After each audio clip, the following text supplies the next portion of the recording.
Quero compartilhar com os irmãos Mateus capítulo 1, amém? Do versículo 1 em diante diz assim: Livro da genealogia de Jesus Cristo, filho de Davi, filho de Abraão. Abraão gerou Isaque, Isaque gerou Jacó, Jacó gerou Judá e seus irmãos. Judá gerou Pérez e Zerá de Tamar. Pérez gerou Esrom, Esrom gerou Arão. Arão gerou Aminadab, Aminadab gerou Naazon. Naazon gerou Salmão. Salmão gerou Boaz de Raabe. E Boaz gerou Obed de Rute. Obed gerou a Jessé. Jessé gerou o rei Davi. E o rei Davi gerou a Salomão, aquele que foi mulher de Urias. Salomão gerou Roboão. Roboão gerou a Abias. Abias gerou a Asa. Asa gerou a Josafá. Josafá gerou Jorão. Jorão gerou Uzias. Uzias gerou Jotão. Jotão gerou Acás. Acás gerou Ezequias. Ezequias gerou Manassés. Manassés gerou Amon. Amon gerou Josias. Josias gerou Jeconias e a seus irmãos no tempo em que foram levados cativos para a Babilônia. Depois do exílio na Babilônia, Jeconias gerou Salatiel. Salatiel gerou Zorobabel. Zorobabel gerou Abiúde. Abiúde gerou Eliaquim. E Eliaquim gerou Azor. Azor gerou Sadoc. Sadoc gerou Aquim. Aquim gerou Eliúde. Eliúde gerou Eleazar. Eleazar gerou Matã. Matã gerou Jacó. Jacó gerou José, marido de Maria, da qual nasceu Jesus, denominado o Cristo. Amém? De esperança, e o coração singelo de criança, perder toda a pureza que... Querido Deus e Pai, em nome de Jesus, colocamos diante do Senhor as nossas vidas, as nossas mentes, o nosso coração para ouvir a Tua doce voz. Fala conosco mais uma vez. Tu sabes da incapacidade do seu servo, mas eu sei da capacidade do Teu Espírito Santo de nos convencer do pecado, da justiça e do juízo e falar mais uma vez conosco em nome de Jesus.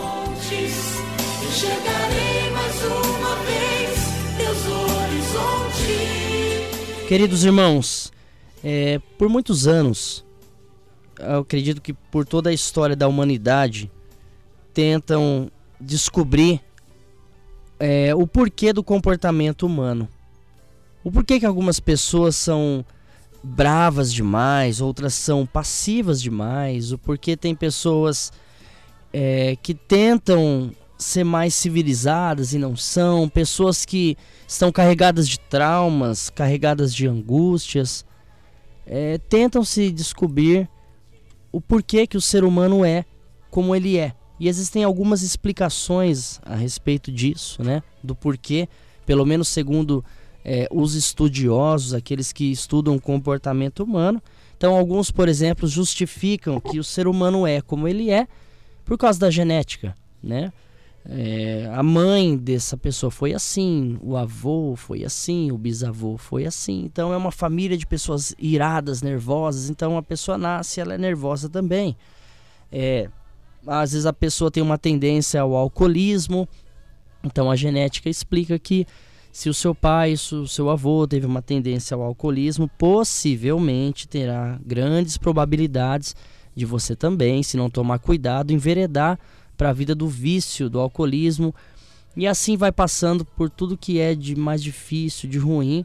E de fato a gente consegue observar no comportamento das pessoas, muito do pai dela, muito da mãe dela, muito do familiar dela. Se você conhece alguém com um comportamento muito assim, extrovertido, bizarro demais, e de repente você observa a família muito parecida, você fala, poxa, a família é desse jeito. Então, de fato, a genética, ela justifica muita coisa em relação ao comportamento humano. Então, existe uma forte teoria que a genética, na verdade, é provada em vários níveis, que a genética, ela sim altera e dita muito a forma de viver de muitas pessoas, ok? Existem outros também que dizem que não é apenas a genética, mas também é uma questão psicológica. É a forma que a pessoa vive, como é a família, o que ela recebe de informações no seu dia a dia, o que ela recebe de instrução, aquilo que ela ouve, aquilo que ela vê, aquilo que ela sente, aquilo que ela passa. Então isso vai desenhando quem ela é. Vai desenhando porque a cabeça, né? Cada cabeça é sua sentença. A cabeça é como se fosse aquela que conduz todo o corpo, não é mesmo? Então tem pessoas que defendem fortemente, grandes estudiosos, pesquisas sobre isso, de que a questão é psicológica, né? Por exemplo, você pode pesquisar, Freud falava muito sobre isso, né? Então a questão ela é psicológica, a questão é psiquiátrica, a questão está no campo da mente. Somos o que somos por aquilo que absorvemos na nossa mente, por aquilo que está em nosso subconsciente, aquilo que vemos, aquilo que sentimos.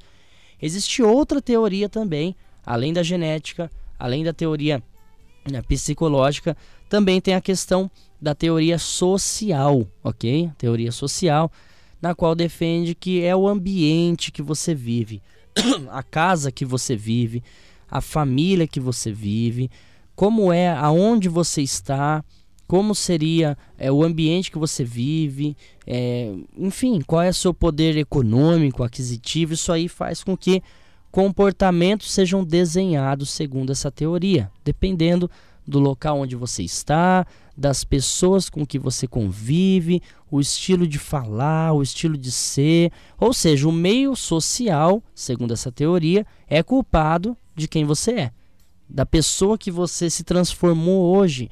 Então essas três teorias tentam designar ao homem ou à mulher que eles são o que são, não por culpa deles ou porque eles querem ser, e sim por causa de efeitos terceiros, seja genético, seja psicológico, seja social.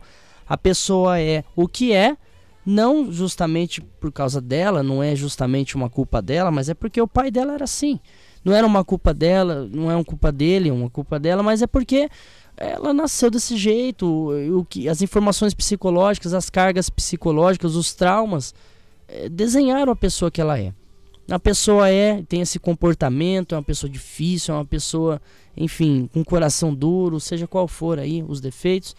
Não é porque ela quer, mas é o meio social de onde ela veio. Ela veio de um lugar muito difícil, de uma infância muito pobre, uma infância debilitada, ou uma infância com muito dinheiro, mas pouco amor, enfim. Eu confesso, irmãos, que todas essas teorias que nós demos uma passada rapidinho, ela tem a sua relevância. Ela tem um pouco da sua verdade quando nós olhamos para nós mesmos, não é verdade? Mas não dá para defender essas teorias como uma verdade absoluta. Pelo simples fato de que nós vemos pessoas que vieram de famílias difíceis, de ambientes difíceis e de situações psicológicas difíceis e hoje são boas pessoas. São pessoas de Deus, são pessoas que têm a vida entregue a Jesus. E é por isso que lemos o texto de Mateus capítulo 1, uma genealogia, na qual nós vemos de onde veio Jesus Cristo, nosso Salvador. E por mais que as pessoas que estão ouvindo essa mensagem tentem se defender dizendo: mas espera aí, pastor, Jesus Cristo é Deus. Você quer me comparar a Jesus Cristo? Pois é, essa genealogia está falando também do Jesus Cristo homem, que teve as mesmas tentações que a gente, que teve debilidades e dificuldades, e ele mesmo disse que nós faríamos obras maiores do que a dele. Então é possível vir de uma genealogia estranha, que nós vamos entender daqui a pouquinho, de um ambiente difícil, de uma carga psicológica difícil, e ser uma pessoa de Deus e fazer a diferença. Vamos entender um pouquinho sobre essa genealogia, por que eu li. Não dá para falar de toda essa turma que antecedeu Jesus, mas vamos falar um pouquinho da família de Jesus. Lá em cima, no começo do texto de Mateus capítulo 1, que nós lemos, nós vemos, por exemplo, olha que casalzinho bonito, Judá e Tamar, né? Quem olha, quem não conhece a história, fala: que bonito, Judá e Tamar, gerou Pérez, que interessante. Pois é, seria interessante, seria muito bonito, muito romântico, mas não é. Judá era sogro de Tamar, meus irmãos. Pois é, Judá era sogro de Tamar. Tamar, a sua nora, perdeu o seu marido, que era filho de Judá, ficou sem marido, se fingiu de prostituta, e Judá, sem saber que Tamar, sua nora, era uma prostituta, pagou para se deitar com ela, e assim iniciou um relacionamento, um casamento disso aí. Um casamento como um incesto, vamos colocar assim. O sogro com a nora. Vai vendo como é que começa a genealogia. do nosso Salvador Jesus Cristo.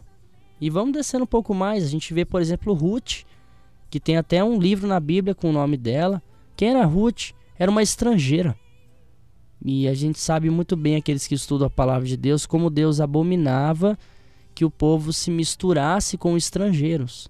Mas ainda assim existem exceções à regra. Ruth foi uma grande mulher de Deus e ela se tornou então uma das progenitoras dessa cadeia maravilhosa familiar de onde veio o nosso Salvador Jesus Cristo. Ela era uma estrangeira que vem se tornar bisavó do rei Davi, que nós vamos ver mais para frente. É lindo a história de Ruth. Vai descendo um pouquinho mais a genealogia e você vê o rei Davi, o bisneto de Ruth. Esse rei que foi um exemplo para Israel, só que antes disso, ele foi adúltero. Ele adulterou lá, segundo Samuel capítulo 11. Não só adulterou, mas matou o marido de Batseba, porque ele traiu o seu soldado, um dos melhores, que era Urias, dedicado, fiel, correto. E ele colocou na frente de batalha esse homem morreu. Então, além do adultério, ele também foi homicida. Olha só a genealogia de Jesus Cristo. Davi, ele teve várias mulheres, ele teve vários erros no caminho dele, não é verdade? Então Davi está participando da genealogia de Jesus, e de uma maneira muito importante, porque é da raiz de Davi que vem Jesus. Jesus é chamado filho de Davi, não é mesmo? Aquele cego, Jesus, filho de Davi, tem compaixão de mim. Pois é, mas olha quem foi Davi. Por mais que teve suas qualidades, mas olha o tamanho dos seus pecados. E o que dizer, por exemplo, dentro dessa genealogia de Salomão? Quem foi Salomão? Filho de Davi com Batseba. Batseba, que era a mulher de Urias, que foi assassinado por Davi. Batseba, a qual foi quem adulterou com Davi. Dessa família, desse casal, nasce Salomão. Quem foi Salomão? Um rei sábio, é verdade.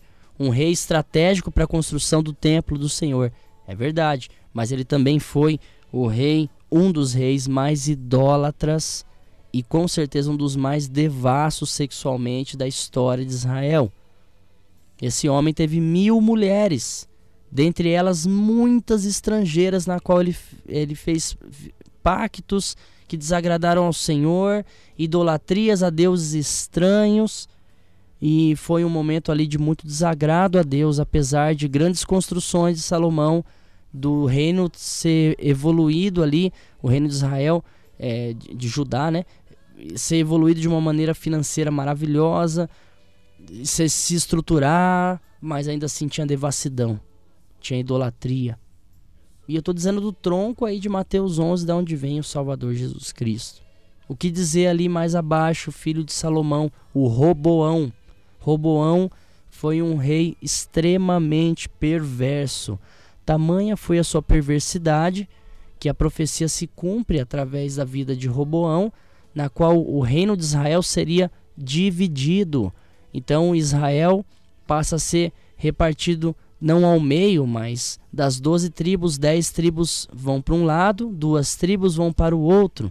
Então a genealogia de Jesus prossegue no reino do sul, onde estão aí as 2 tribos, que é Judá e Benjamim. Olha que impressionante. Roboão foi o ator principal, vamos colocar assim, dessa divisão de reino. É claro que eu estou, para ganhar tempo, pulando. Depois você pode estudar, por exemplo, 1 Reis 12, 1 Reis 11. Você vai entender a história desses reis, entender a divisão do reinado, na qual 10 tribos ficaram para o reino do norte, 2 tribos ficaram para o reino do sul, se tornaram inclusive inimigas em muitas situações. O Israel ficou dividido, e desse tronco aí, da onde vem Roboão, a gente vai descendo mais um pouco para entender a família de Jesus Cristo. Vai vendo, meus irmãos. O próximo, rei Ezequias. Rei Ezequias foi até um bom rei, até um rei de certa forma dedicado a servir a Deus, mas ele cometeu algumas falhas. Uma delas, o profeta determinou, através do mandato de Deus, que o rei Ezequias iria morrer. Apronta suas coisas, Ezequias, você vai morrer. E esse rei Ezequias se vira para a parede, ora para Deus e fala: Senhor, eu não quero morrer, eu quero vida, e começa a clamar ao Senhor.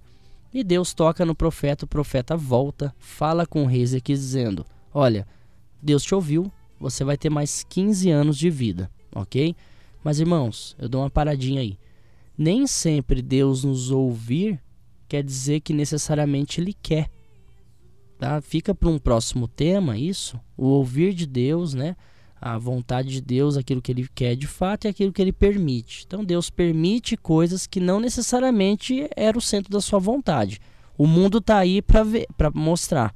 O mundo está podre como está, destruído como está, corrupto como está, porque Deus permite pela liberdade do homem, mas não quer dizer que Deus quer, tá bom? Não quer dizer que Deus aprova, que Deus aceita. Simplesmente Deus respeita a liberdade de cada homem.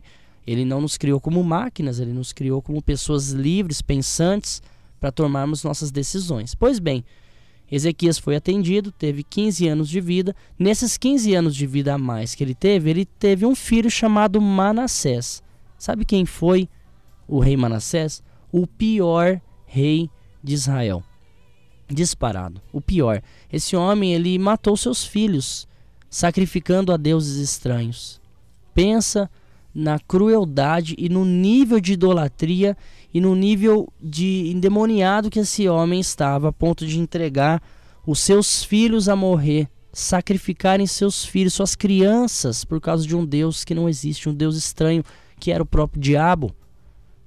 Olha a maldade que ele causou ao povo que foi destruído, depois foi levado cativo, enfim. E não só isso com o rei Manassés, mas o próprio rei Ezequias, seu pai, ele, num momento de comemoração, abriu os tesouros de Jerusalém para que os babilônios pudessem entrar e verificar, e ali é a ruína de Israel. Quando os babilônios entram e vê todos aqueles tesouros, eles armam uma estratégia e vêm sitiar Jerusalém e leva o povo cativo, e ali começa o cativeiro, uma luta muito grande que durou muitos anos. Então o que a gente aprende dessa genealogia na qual tem, por exemplo, eu não falei de Raabe, a prostituta também, além de prostituta, era uma estrangeira de Jericó. O que dizer dessa genética, dessa família de Jesus Cristo? Pensem comigo. Como pode uma família torta, uma família de adúlteros, uma família de assassinos em grande parte, de idólatras, de devassos, de desobedientes a Deus, dessa raiz vir o Messias, o Salvador? Porque Deus permitiu, e na sua presciência, na sua onipotência, permitiu essa raiz? Porque Jesus nasce e já é um fugitivo logo de pequeno? Porque no período de nascimento de Jesus tem uma carnificina, através do rei Herodes, crianças de 2 anos para baixo são assassinadas porque Herodes queria descobrir quem era esse rei dos judeus. E eles têm que fugir para o Egito, e muitos já conhecem essa história. Porque Jesus cresce numa terra pequena, desvalida para Israel, chamada Nazaré, perto de um lago, de um rio. Porque ele tem uma vida tão humilde, onde não tinha nem onde reclinar a cabeça? Porque é aqui que nós aprendemos. É aqui, meus irmãos queridos e amados, que nós aprendemos de fato de que não é o lugar onde nascemos. Não é a família da qual somos herança. Não é a questão psicológica de fato que vai delinear quem somos. Não é onde moramos que vai mostrar quem somos. Não é isso. Se você está em Jesus, se você encontrou Jesus Cristo e está me ouvindo agora, a Bíblia diz, e você já conhece essa palavra, 2 Coríntios 5,17, que nós somos nova criatura, meus irmãos. As coisas velhas passaram, eis que tudo se faz novo. Aleluia! Aquele que está em Jesus Cristo, ainda que venha de uma família difícil, ainda que venha de um contexto financeiro difícil, psicológico difícil, social difícil, a sua vida não precisa terminar dessa maneira. Você pode ser um diferencial no reino de Deus, fazer diferença nessa terra, ser um grande homem de Deus, uma grande mulher de Deus em nome de Jesus. Basta, queridos irmãos, queridas irmãs, que você entenda que se você viveu para Jesus e se entregou a Ele, foi batizado e tem uma vida com Cristo, você é nova criatura. E não é só uma nova criatura na palavra, não é só um banho de piscina no batismo, é de verdade. Irmãos, é de verdade. A nossa vida é totalmente transformada. Porque você acha que o Senhor fala sobre novo nascimento? Porque o que está velho foi apagado. Seus problemas psicológicos, seus problemas familiares, não é que eles sumirão, não é isso. Mas espiritualmente você é uma nova pessoa e é assim que você precisa andar. E é assim que você é fortalecido a andar se você crê. A questão é fé. O problema é que muitos de nós, ainda que somos crentes em Jesus, ainda que cremos que Jesus é real e verdadeiro, ainda assim nos deixamos levar pela nossa genética, nos deixamos levar pelos nossos traumas psicológicos, nos deixamos levar pelo ambiente a qual vivemos e colocamos aquela famosa frase: olha, eu sou assim mesmo. Olha, eu fui criado dessa maneira. Olha, eu sou grosseiro assim porque eu não conheci o amor na minha juventude, porque meu pai me tratou assim com rédea curta, então eu sou esse ignorante. Então eu judio dessa maneira. Olha, eu tenho esse pecado de ser ilícito, porque a minha família inteira é assim. Eu tenho uma inclinação à bebida, ainda que sou crente, não consigo largar, porque meu pai e minha mãe é assim, vocês não sabem de onde eu vim. Irmão, eu te digo uma coisa que a palavra diz: você é nova criatura. A Bíblia diz em 1 Pedro 1, do 16 a 19, nós fomos resgatados da nossa vã maneira de viver. Jesus, meus irmãos, nos resgatou da nossa vã maneira de viver. Então aquele que mente, não mente mais. Aquele que rouba, não rouba mais. Aquele que é ilícito, não é mais ilícito. Entende? É isso que a palavra nos diz. Não importa se a sua genética tenha prostitutas, tenha assassinos, tenha homicidas, porque a de Jesus também tinha. Mas é preciso em nós uma consciência, meus irmãos, de que eu estou em Cristo, eu sirvo a Jesus, então eu preciso transformar a minha mente, porque Ele já me perdoou. Talvez você não tenha se perdoado dos seus erros, mas eu te digo uma coisa: Jesus Cristo, Ele já te perdoou. O seu passado ficou para trás, você não precisa trazê-lo mais à tona. Os seus pecados foram perdoados, então vai e não peques mais. Não precisa terminar dessa maneira. Nós somos indesculpáveis. Não tem desculpa. Olha, eu sou assim, mas tu sabes, Senhor, a minha família. O Senhor diz: mas você é nova criatura. Você agora é filho de Deus. Você é enxertado na videira. Você nasceu do Espírito. João 3. Aquele que é nascido da carne é carne, mas agora você nasceu do Espírito. Então você é Espírito. Para aqueles que me ouvem e conhece Jesus Cristo e sabe quem Ele é e se entregou a Ele, sabe que a Bíblia está dizendo sobre isso.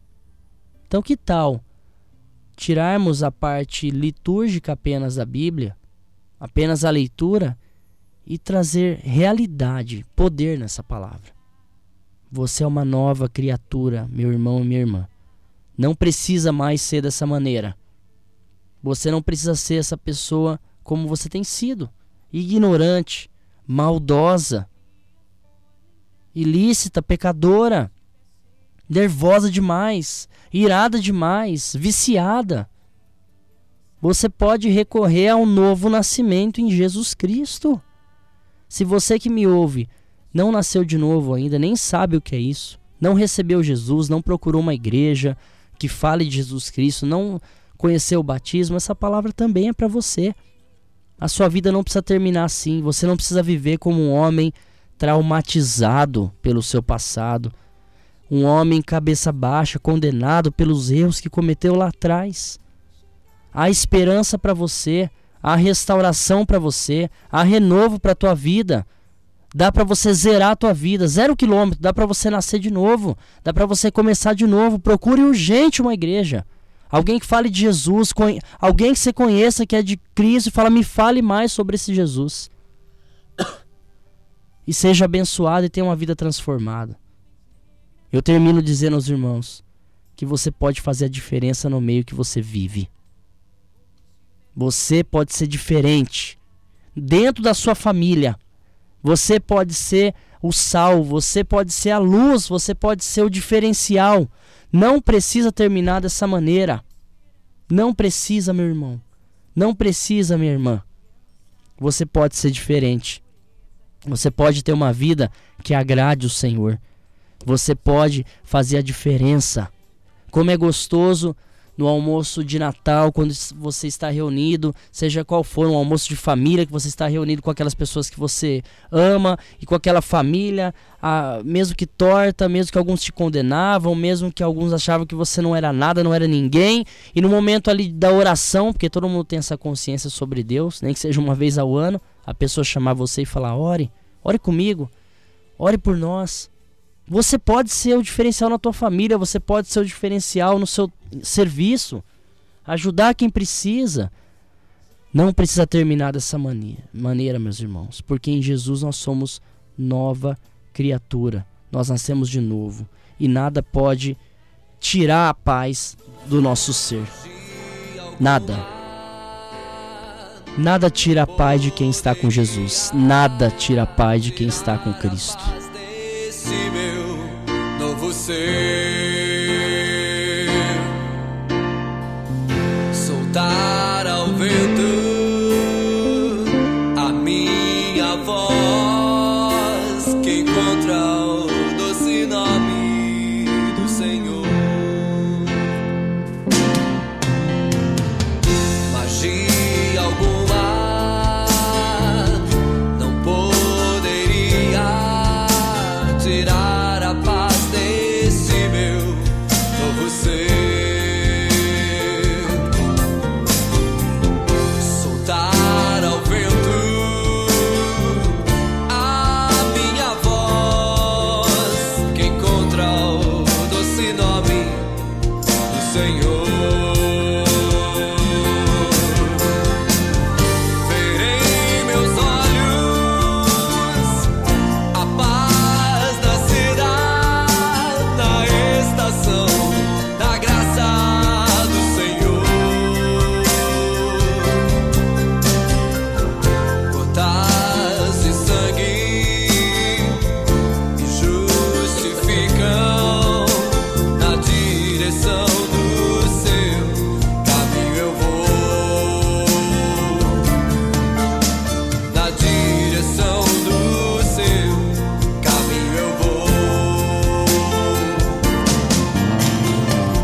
Senhor, em nome de Jesus, cremos que nada pode tirar a paz que existe quando estamos com Jesus Cristo, a verdadeira paz, que excede todo o entendimento. Então não há genética, não há meio social, não há traumas psicológicos. Nós somos nova criatura, meu Senhor. Nos enche dessa certeza para que sejamos diferentes na sociedade, diferentes na nossa família, façamos a diferença, sejamos homens de Deus, novas criaturas, em nome de Jesus Cristo. Verei meus olhos a paz nascerá na estação da graça do Senhor. Está vivo o tempo do amor, gotas de sangue me justificam. Na direção do seu caminho eu vou. Na direção do seu caminho eu vou. Na direção